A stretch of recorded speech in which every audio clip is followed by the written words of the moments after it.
Hi everybody, I'm Elise Price-Tobler and I'm the writer of the SEMPI Social Communication Model, and today I'm going to be going through SEMPI tutorial number 6. So today we cover the letter I within the acronym SEMPI, which stands for Inclusion in Community. So with the I, we look at everything to do holistically with your involvement in community. We look at we try and reduce loneliness through this letter, and it's a very, very important letter without the I on the end.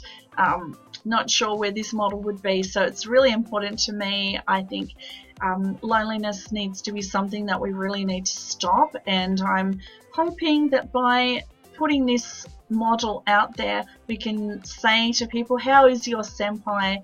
And people will be able to learn the model and pay it forward, and then loneliness won't exist anymore. This is my dream for my lifetime. So I know it's a big dream, a big dreamer here.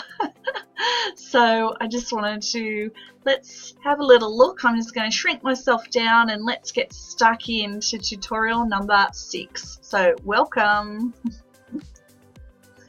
So the whole premise of the model is what happens if you ask someone if they're alright or okay and they actually say no. Okay, so this is the free community presentation that we're going through. So you can have access to this. You can show it to up to 10 people at a time without actually having to gain permission to use it. It does have a copyright on it, my model. So, and just get together a group of people. You can have SEMPI dinner, SEMPI lunch. You can just have a community meeting down the street. You can all get together in the park. You can teach the community model to a few children, up to 10 children without permission. You can use it in your workplace. You can teach it in hospitals with the elderly.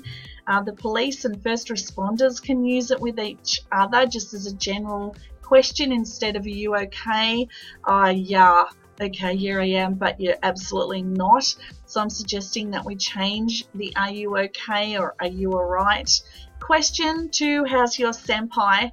So let's drop down. So the model has been written for all community members from the age 3 up.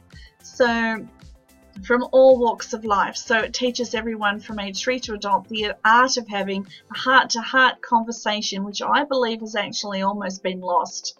So that we stop competing with each other and real listening can take place. And it's designed as a community aid to reduce loneliness, stigma and bullying between community members while increasing empathy and altruism through a pay it forward philosophy. So this is really important when we're talking about I in the SEMPI acronym. So let's go through. Down here we have a quick look at the SEMPI entry words. Now if you haven't seen the previous tutorials, I suggest you go and have a look at them, because if I'm asking you how's your SEMPI and you're not quite sure what I'm talking about, just jump on the other tutorials and then you can learn what I'm talking about and hopefully learn the model for yourself and pass it on so we can really start to get the world changing to a deeper level of conversation. So sleep and safety is the first entry word, emotions is the second one, meet your needs we've already covered, and physical body we've already covered. So today we're on I for inclusion in community. So let's just drop down to I for inclusion in community, and let's have a look at the entry word here and the bubbles of questions, or question bubbles that go with it. So first question, if I'm saying to somebody, how is your SEMPI, and they know what I'm talking about and they go, well actually sleep, emotions, meet your needs, physical are all pretty good, but I for inclusion, this is the one that I want to talk about.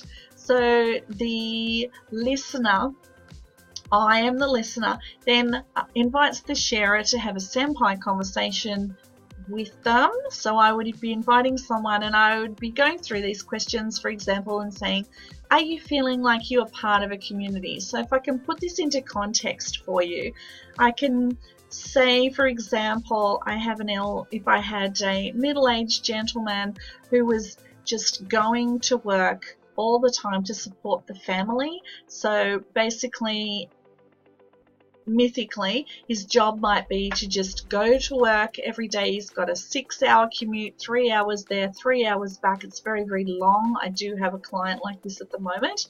And he leaves before the light. He gets home after dark. He's barely seeing his family, and basically he's not feeling part of the community whatsoever.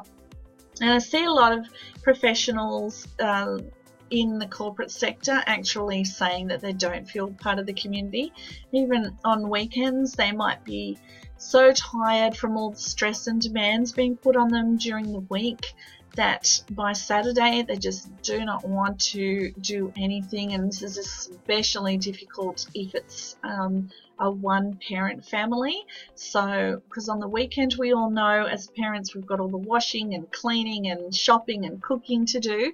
So this could really, really take its toll, and feeling part of the community may just be a really interesting question to ask somebody. So this is very, very important, because if we don't feel a part of a community sometimes, then that can lead to all sorts of trouble. So then the next question is, if not, are you feeling alone, and is this upsetting you? So this gives the person who's the sharer an opportunity to actually gain some insight around what's happening for them, and have a conversation with you at this particular moment. So what does it feel like? So sometimes that means, that feels to me like I'm really upset, excluded, frustrated. I don't know how long I can keep this up for. Sometimes will be answers that I hear. Don't know how long I'm going to be able to maintain this without becoming physically unwell. My stress, I might be heading straight towards burnout as well. So that's more around the questions around what does it feel like, where is it coming from, and can you ask your body what it's connected to. So usually you can identify pretty much. Lack of time with the kids will be one example. Just got too much pressure on me. What's it connected to? It's definitely connected to work and all of the different stresses that are applicable with work. And would you like to develop some new friendships? Now this is also about time management too. So maybe new friendships or reconnecting with old friendships could be important as well. So when was the last time you actually spoke to your buddy and went and hung out and did something without all the pressures and just have a bit of you time? So are you feeling internally settled, or do you need some extra support? So sometimes some of my guys who are homeless have actually come from a corporate background. Some of them are lawyers, some of them are accountants, and so it's very interesting, because a lot of people think homeless people haven't had careers, or they're just down and out and lazy, and there's all these different labels put on them that are generally quite untrue in my experience. So I've had 32 years in the field of mental health and disabilities, and I've worked with people who are homeless. I've also worked with people who are in corporate. And I've watched the high flyers fall from grace, let me tell you. And one of my gentlemen, for example, was a corporate executive, and he's now living in a cave, and he sends me emails via his solar panel on his computer from the cave. So, and basically his story is he was with his wife and 2 children, and they had a big house with a luxury vehicle, 2 luxury vehicles actually. The wife had one too, and the children were at private school. And he did admit that he was living above and beyond his means and his pay packet, but this is what his wife wanted as well, and the children were also used to a certain lifestyle. So he was working and working and working and working, and became very burned out and started to become very anxious and started to become very depressed about the amount of stress on him. So basically the wife just didn't want to sort of support him in any of that, and ended up leaving with the 2 children, which was basically the catalyst for him to get to the point where he stopped going to work and stopped paying the bills, and then everything disappeared. The cars were taken, the house was taken, and basically he ended up as one of my clients looking for employment with a serious mental health issue, and living in a cave. So my job was to then get him back from that point back to where he was, and that's a pretty big job, and unfortunately it's very, very common out there. So inclusion in community, it's a pretty big question.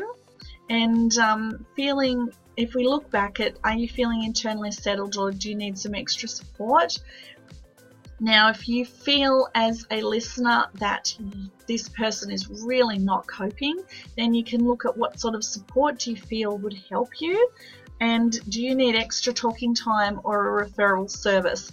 So the little community booklets that come with this free model, they have all of the need help phone numbers on the back, and this is applicable for New South Wales. In Australia, all of these services, but once you order the booklet, it's a good idea to get somebody to actually go through, if you're a community or professional community worker, to go through and just make up your own list. And there's plenty of them out there. I'm sure you've all got access to them, and just pop it on the back of the booklet. So these are distributed out for people living in communities so that they can go through all of the questions themselves at night, during the day, on a Sunday. They can sit with people instead of being by themselves, being completely isolated, being lonely, not being included in community. So this whole model, basically, please, if you can take the time out to learn it, get your resource booklet, get them printed off your end, and start doing something good for your community, because one, it's free. Two, the altruism will make you feel wonderful. It'll release all the brain chemicals and make you feel really good from doing a really positive act for your community. And you can bring people together who don't know each other. So I'm just going to swap the camera back up to me so that you can see me and know that this is my passion, this is my life, this is why I've written this model. So I just want to add a little bit on the end for the I, considering this is the last letter of the acronym, and I won't be talking too much about tutorials anymore, more about stories, and I'll be uploading also things when I'm having SEMPI conversations with people. So they are people who I get randomly, who are general public members, and I teach them the model on camera, and then we go through and I ask them, how's your SEMPI? And on the spot we talk about how we get a snapshot into their life as it is today, right now, and you can see that on my other YouTube videos that I put up. So I just wanted to say thank you so much. Please learn the model. Get the resources from me, just send me an email and I can flick it out to you, and then you can start working with the community. Remember, it's not a counseling model, but I tell you what, it'll get a lot of people talking, it'll get a lot of people having conversation, it will promote empathy, guaranteed. And just if you really want to help change the world, let's do it. Let's get this out there now. Right, I look forward to talking to you, and I'll see you on the next video. Alright, thanks for watching. Bye.